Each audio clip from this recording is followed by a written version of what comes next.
Hey everyone, this is Pete, and welcome back to Atari A to Z, a series of short playthroughs of Atari 8-bit games, some which I grew up with and some which are new to me. Today is one of the latter. Today we're looking at Pitstop, which was a 1983 release from Epyx, with no specific developer names credited. Now, Pitstop is a third-person racing game that I was always curious to try back in the day because I read reviews of it and articles about it in computer magazines. But I was never able to play it for one reason or another because we didn't have a legitimate copy of it, and among the collection of pirated software that my father and brother had brought back from the local computer club, there was a disc that had a copy of Pitstop on it, but I could never get it working for one reason or another. It wouldn't work on our Atari 400, wouldn't work on our 800XL, wouldn't work on our 130XE with or without translator discs. So I've never been able to experience this game for myself and never been able to try it out for myself. So I'm quite curious to give it a go. So this game was released a year after Pole Position, so the third-person racing game genre was already pretty well established by this point through games like Pole Position and Turbo and so on. But this was especially noteworthy for being one of the earliest racing games to incorporate pit stops, hence the name. It's also noteworthy for its manual control over those pit stops, which is not something we see even in today's games. But one of Pitstop's big gimmicks was the fact that when you pull your car into the pits, you actually take control of the different members of your pit crew in order to change your tyres and refuel your car and so on. And that was its sort of big selling point, I guess. So like I say, this game was very well liked back in the day in computer magazines and among the general Atari community, but I've never been able to play it. So let's go fix that now. Let's go play Pitstop. Okay, here we are with Pitstop for Atari 8-bit, copyright Epyx 1983. Before we start, I'll just say it's extremely hot and humid and horrible here today. So I have both the fan on and I have the window open. So if there's any sort of noise coming through on the microphone as a result of that, I can only apologise. In fact, I've put my headphone cable behind my microphone, so let me just fix that first of all so we don't get any inadvertent rustling over the course of what's going on. Right, clearly should have set that up beforehand, shouldn't I? But anyway, it's these behind the scenes looks that attracts you to this channel, I'm sure. Anyway, first thing we do in Pitstop is to select the number of drivers, which we do with the joystick. You can play between 1 and 4 players in this. It's alternating play rather than simultaneous play. If I remember correctly, Pitstop 2 has a split screen 2-player mode, but this one is just take it in turns multiplayer. So we got one driver. We'll go for 3 laps. We'll go for semi-pro difficulty. And we'll go for a mini circuit. I can't remember how many races that is, but it's more than one. So you can do a single race, a mini circuit, or a grand circuit. So Albie, get ready, driver 1, with some player missile graphics malfunctioning in the background there. Alright, let's drive. So in Pitstop you control your car down at the bottom of the screen with left and right, with up causing you to accelerate. And it is as you might expect from a game of this type. Try and avoid the other racers and try and get as good a time as possible.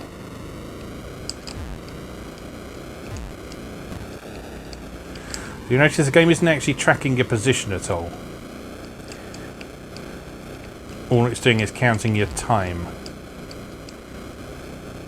But the thing you do need to pay attention to as you play, you might notice that the car's tyres are changing colour to reflect wear on them. And so they will go from dark blue to light blue to sort of pink and then red, I think. And when they are red, they are at severe risk of blowing out. So you need to stop in the pits when that happens.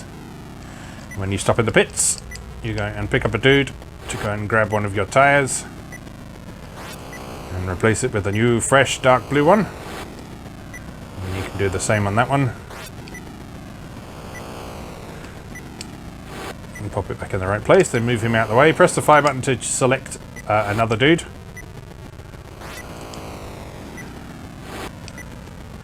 Swap out anything else that looks like it might need replacing. And add some fuel if you want, but I think we're okay for the minute, so we just tell our flagman to let us go. And then you continue.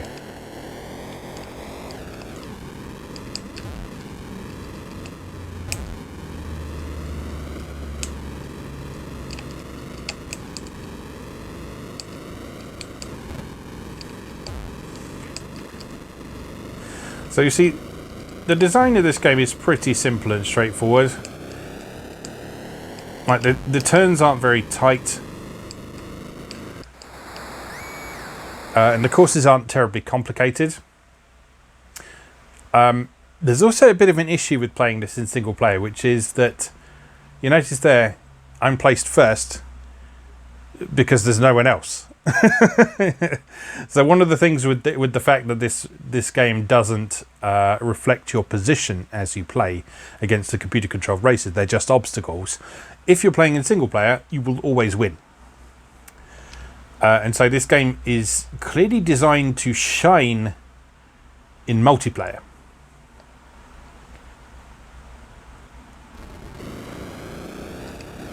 Because then it will actually compare your times against each other, rank you accordingly, and if you're playing a mini circuit or a grand circuit, like we're doing, you will end up with a total amount of winnings according to how well you did across the entire series.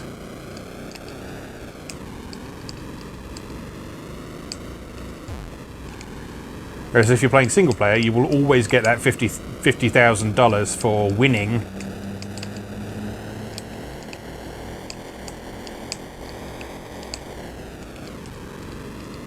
Even if you didn't run a particularly good time.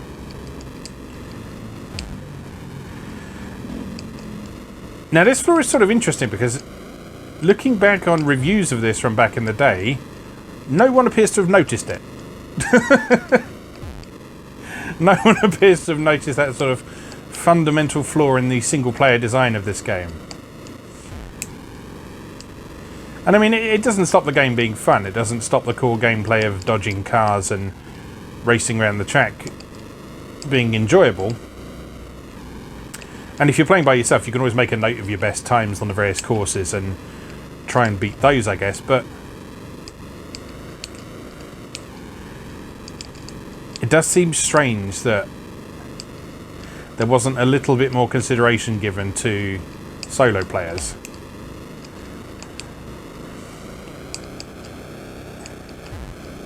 Because back in 1983, when this was released, although there was sort of a push with things like the Atari 2600 to position gaming as a fun family activity, from experience, I know that computing was often a fairly solitary activity.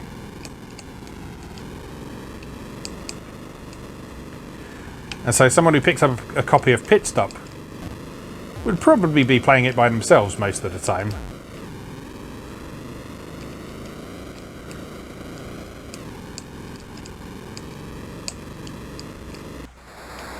There we go. Another stunning victory, as you can see. Yep, $52,000. So the prizes are, you get $50,000 for winning, and then you also get $1,000 per lap that you completed. So if you play longer races, you can potentially get more money. And also that means if you have to drop out of a race because you burst your tyres or run out of fuel or whatever, that also allows the game to distinguish between the different people who didn't finish the race. So someone who got further in the race will get more winnings than someone who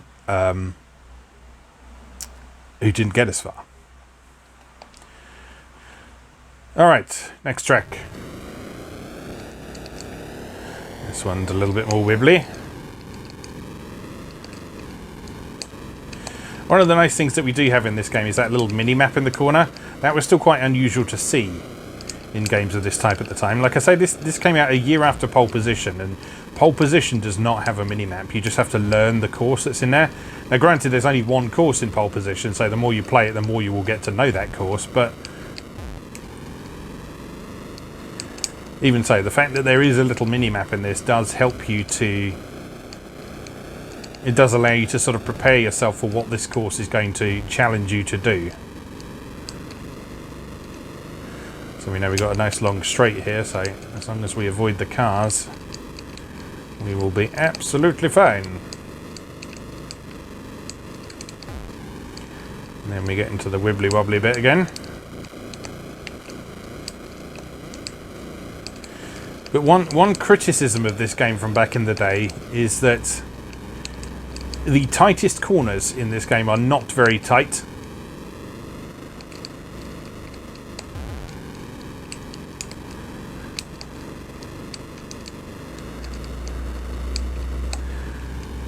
And so the challenge factor feels like it's coming less from the course and more from the other cars who are acting as obstacles.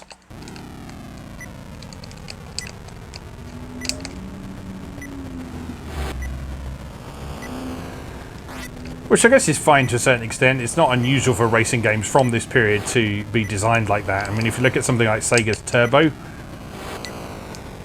Sega's Turbo was all about dodging cars and overtaking a particular number.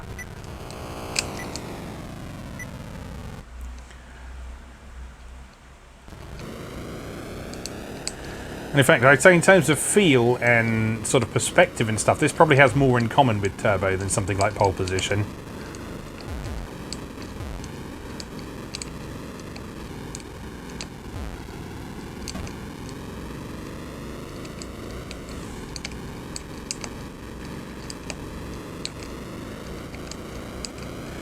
It's just a shame there isn't just a little bit more to it.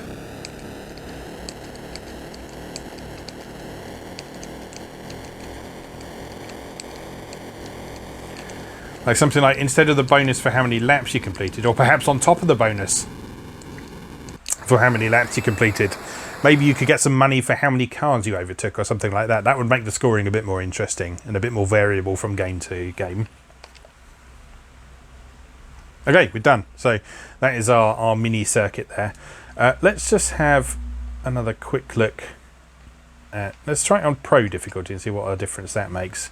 Let's just try a single race on, we got it to Jarama, I think. So let's try St. Jovite or St. Jovite, however you pronounce that. I think this is supposed to be the most difficult course. Let's have a look. We're playing on Pro difficulty now. So I'm not 100% sure what difference that makes, because the opponent cars are all still pretty dumb. I think they might be approaching us a bit more quickly. So basically they are racing slower, so they get in your way a bit more often.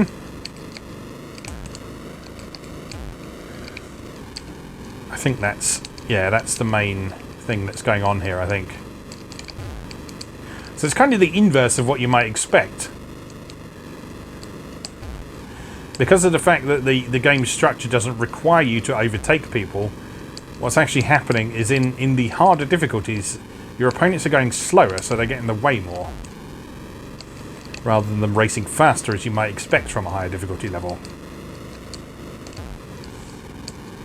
But yeah, you'll see it's much more likely that you'll bump into them in this mode, simply because of the lack of speed they've got going on.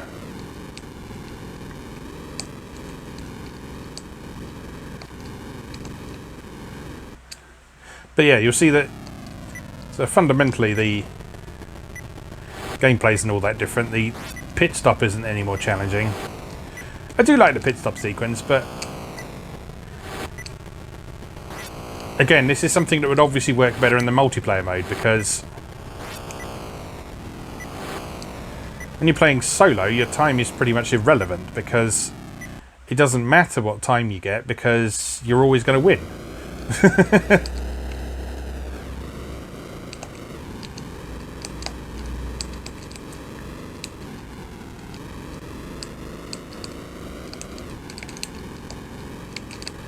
So yeah, I think we've identified the fundamental flaw in this game.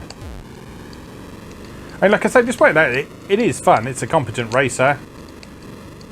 It has a different feel to some other races from the period, and it feels like sort of a nice homage to the Turbo format, in terms of presentation at least, if not in terms of game structure. Yeah, there we are again, $53,000.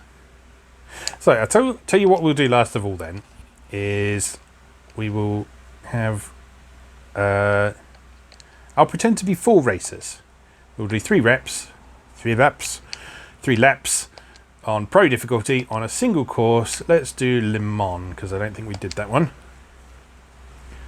Alright, so I'm racing 4 times against myself.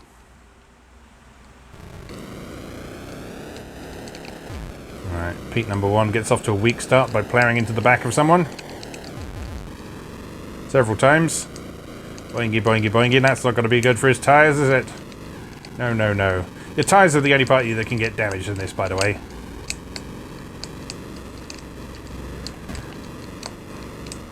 And you will take more damage on your tyres from hitting the side of the road than you will your opponents. So in fact, it specifically says in the manual it's better to plough into an opponent than it is to bump into those markers on the side of the road. Oops.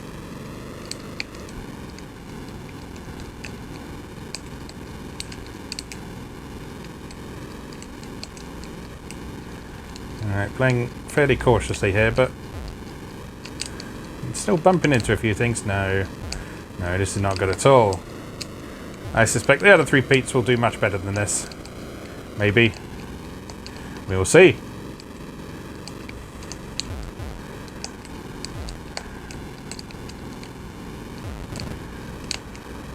We'll be able to find out here today, only on Atari A to Z, which of the 4 Petes is the best at Pitstop.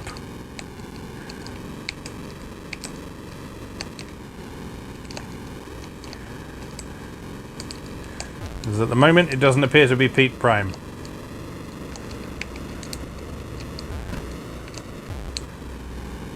All those tyres are getting a bit worn. We're nearly there though.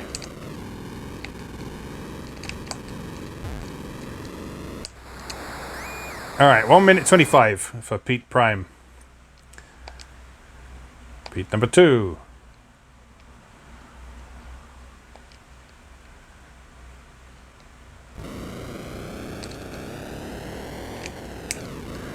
A strong start for Pete number 2 as he deftly avoids the cars getting in his way and then bumps into one.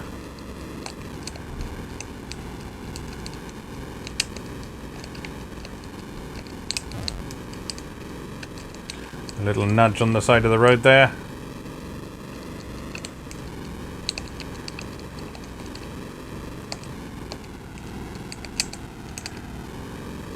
Oh, that's going to cost him.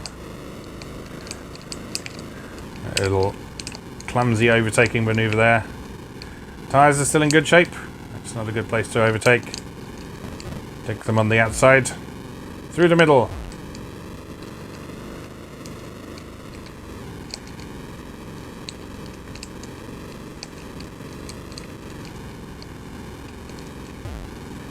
Oh, bumpy, bumpy, bump. Bump.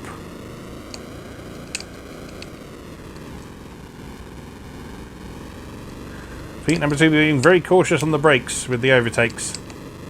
Does mean he's colliding with fewer things, but is that going to be enough to put him out in the lead? And he skipped a pit stop. Are his tyres going to last for this entire final lap? That is the question. Not if he drives like that, he's not.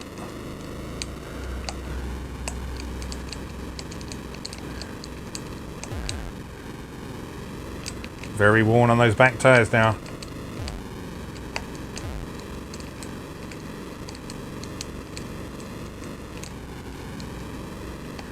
Cautiously overtaking still. And he's made it. 1 minute 32. Not as good. Not as good. Pete number 2 currently in 2nd place. Ready for Pete number 3.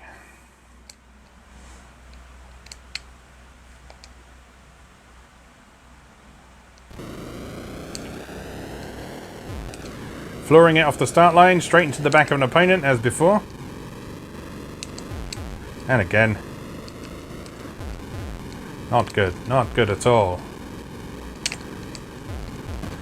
Evidently Pete number 1's cautious approach is clearly the best option here.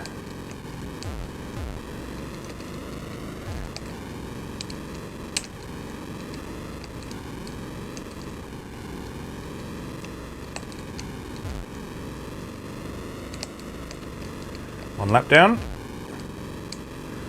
About 30 seconds for a lap. Needs to pick up the pace a bit if he wants to beat Pete number 1 now.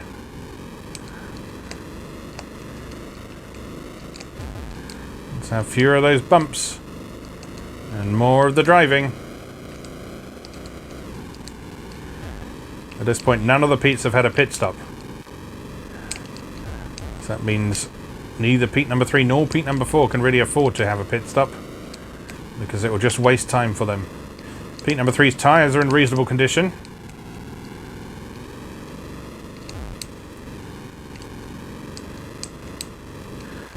You should comfortably make it to the end, but not with a particularly good time, I suspect.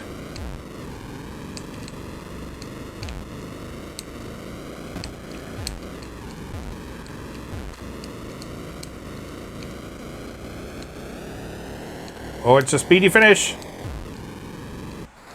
Oh, 1 minute 25. Oh. Equal with Pete number 1. Although it doesn't distinguish in like tenths of a second or hundredths of a second or anything. That could be troublesome. But anyway, on to the grand finale, Pete number 4. Can Pete number 4 beat 1 minute 25?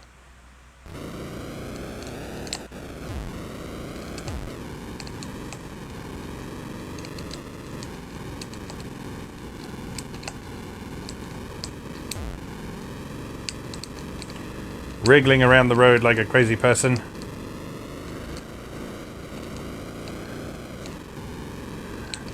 But it's working because he's weaving around those cars quite nicely. Deftly sneaking through the middle there. Little bump there. Nothing to worry about. First lap down. Aggressive driving from Pete number 4. Not sure it'll be enough to get him to take the top spot though. Those tyres are looking pretty worn already, and he's not even finished the second lap yet.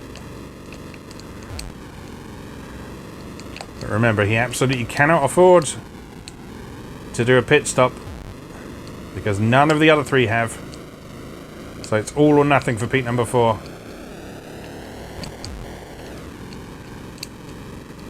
High speed down the long straight, just a few nudges along the way.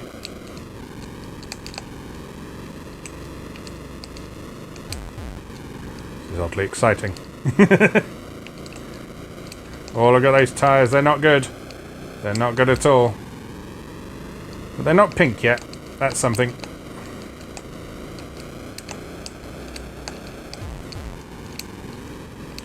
Come on, Pete number 4, you can make it. It's the end. It's 1 minute 25 again. Well then.